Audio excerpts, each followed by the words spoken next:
Much for being here today and to answer our request for a press conference. We are a group of MEPs, a small group of MEPs right now. Many others were not here today due to the circumstances that we're facing right now.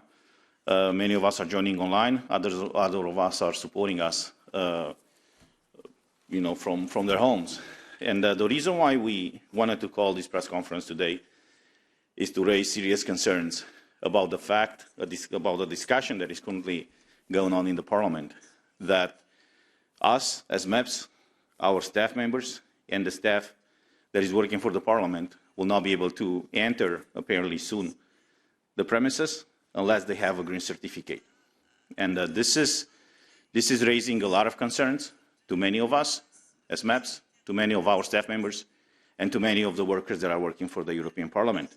So I'm here today with my colleagues. On my left is our colleague Christine Anderson from Germany.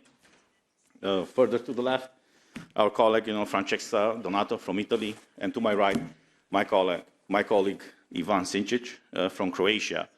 We are from different political groups. We have other members from the left to the right spectrum of the political groups that are all concerned about this problem, about this issue, that the basic fundamental rights of us, of our assistants, I say, of the staff members, and nevertheless of the European citizens are deeply under threat right now.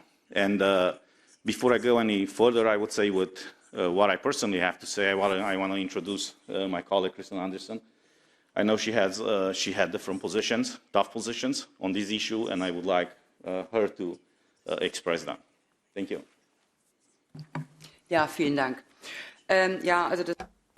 Thank you very much. The main problem, in my view, in connection with this COVID crisis is that civic rights are being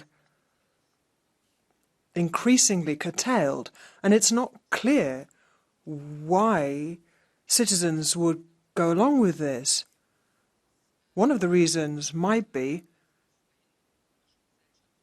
and this is one of the disadvantages of free democratic societies, that you always reach a point at which you believe that democracy and the rule of law and freedom are somehow God-given, that they've always been there and that they will survive.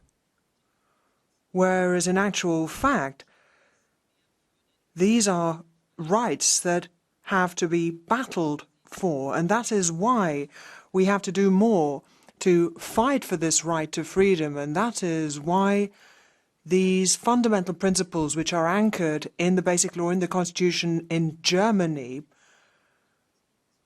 should not be viewed as privileges which are given by the government and can then be withdrawn.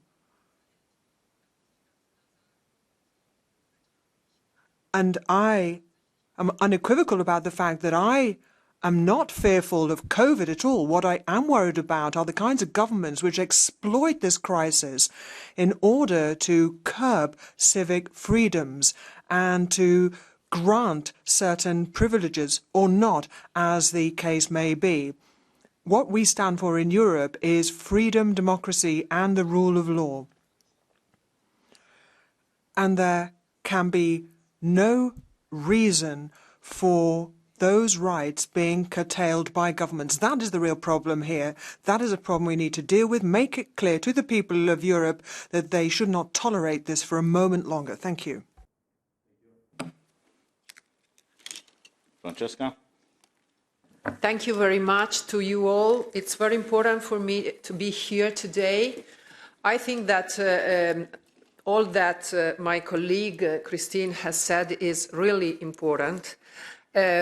We have a really terrible situation in Europe today because, as she said, human rights are not respected. We have the European Charter of Human Rights, which has the full value of a treaty and should be taken into account by all national governments while writing their laws. But in fact, it's obliterated today because fundamental human rights, such as human right to individual freedom, to employment, equality, education, health, free expression of thought, are seriously violated. And all over Europe, peaceful protests are violently repressed. So we had in Europe, the European Union and the European Parliament introduced a COVID certificate just to facilitate movement between member states and with the purpose to avoid any discrimination against not vaccinated people. But whereas the Italian government and other national governments in Europe have introduced a compulsory COVID certificate for every social activity, such as entering public premises or traveling inside the countries, or for, in Italy, just also employment, university education, and so on. They just make a big discrimination between vaccinated people and unvaccinated, because we have the introduction of an absolute presumption of infectivity for non-vaccinated people and of non-infectivity for vaccinated people that are both scientifically unfounded. And so we are forcing citizens to receive invasive and risky health treatment, because the informed consent that citizens are obliged to sign to receive the vaccines is not free. It's a constrained consent. So even when people have medical contraindications for receiving vaccines, they are obliged to do that. They are forced to do it because they would lose the job, would lose their fundamental rights if they don't. And when these people have adverse effects, even very severe adverse effects, they don't receive any free assistance. Even the reports of adverse effects are very rare. So the data of adverse effects that we can read on papers are just underestimated. So we have a medical issue which has turned into a democratic issue. We must today, I think, all stand for the defense of human rights in Europe. And we must do it all together, and we must do it now. We can't wait any longer, because a lot of people are suffering, are losing their jobs. A lot of families are losing their right to have money to live. And this involves not only national citizens, such as Italians or French people, but also foreign ones who work and live in other countries in the European Union, where the right of establishment for workers and the right of circulation is one of the founding rights of the European unity and the European Union. So I call for stopping violently repressing demonstrators, just listening to demands from people, and let's give back to people their right to live a full life with all the human rights, without any more distinction between vaccinated and unvaccinated people. Let's treat everybody as human beings, as our Chart of Human Rights obliges us to do. Thank you. Thank you, Francesca. Ivan, you have the floor. Thank you very much. Thank you all for coming. I'm Ivan Vilibar Sinčić, member of the ENVI Committee, Environment, Public Health and Food Safety. And all of these documents about managing COVID crisis went through our committee. I can really say that. And I must say that it is really sad to see our freedoms, rights, and rule of law endangered in Europe today. Unfortunately, in some countries, you cannot keep your job without a digital green certificate. You cannot enter a public building without DGC. You cannot enter a shop without a DGC. We are facing now, on the contrary, more and more evidence in practice and more scientific research and evidence that people carrying DGC can indeed infect other people.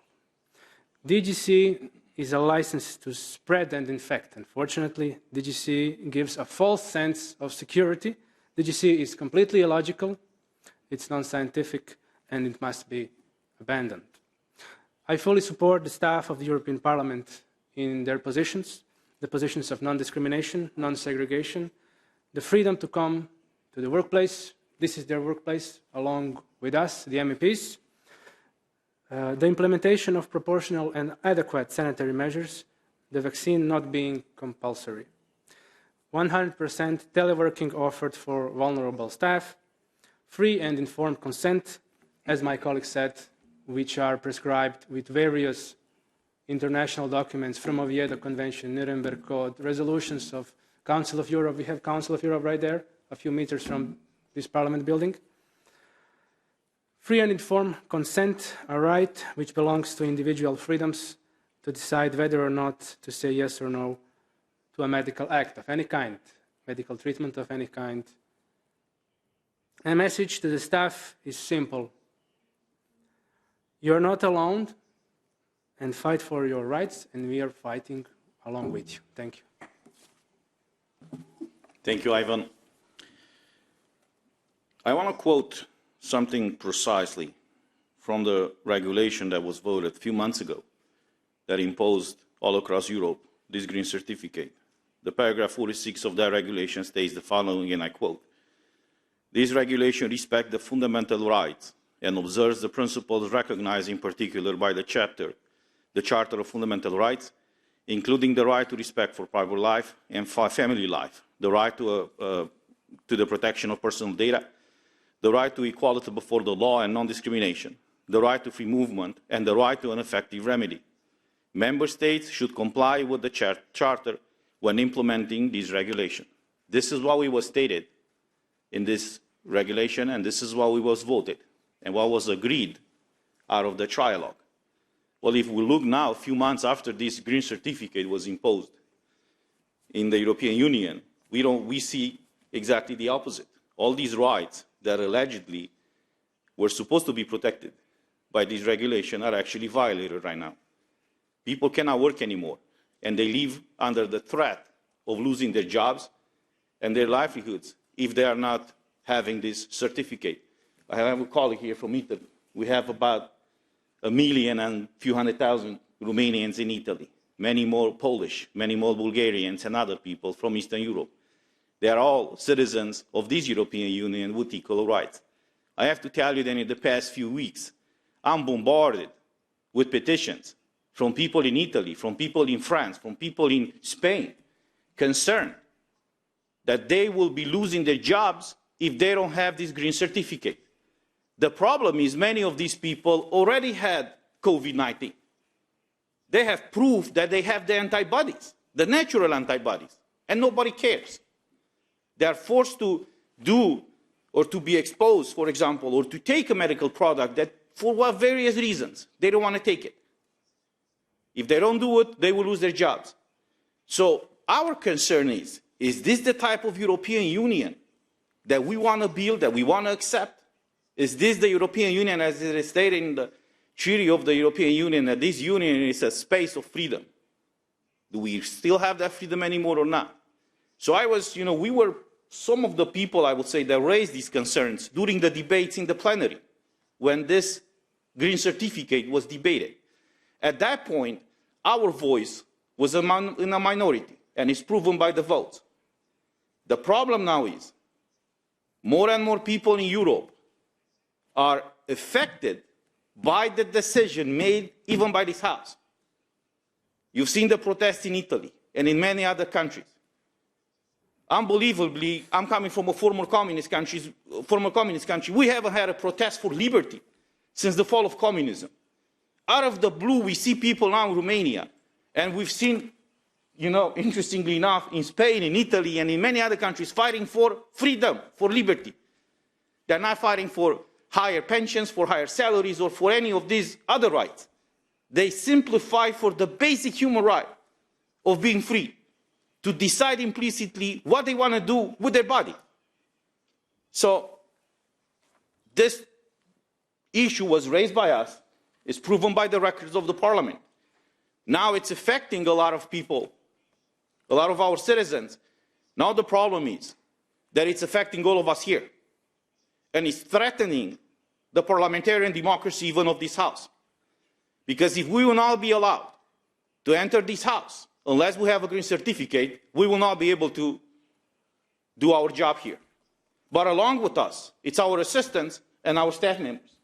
I have to tell you that us and many others of us were contacted anonymously, or off the record, I would say, by many of the staff members who are deeply concerned. People that work for this House for decades. They have a family, they have mortgages, credits in banks. And now they live with this threat that sooner than later, if they don't have this green certificate, they will be losing their job. But they haven't done anything wrong. This is the absurd situation.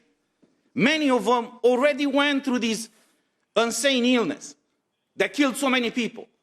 They have proof that they developed a natural immunity. And for some reason, unknown reason, illogical reason, non-medically proven reason, they will be faced with losing their jobs unless they have a green certificate. It is not fair to them. It is not fair to the citizens of this union. And it's not fair to all of us. We were elected here to represent our citizens. We have our assistants, who are helping us to serve our citizens. But nevertheless, there are thousands of people working for the parliament, for the commission, for the council. Without them, we will not be able to do our jobs.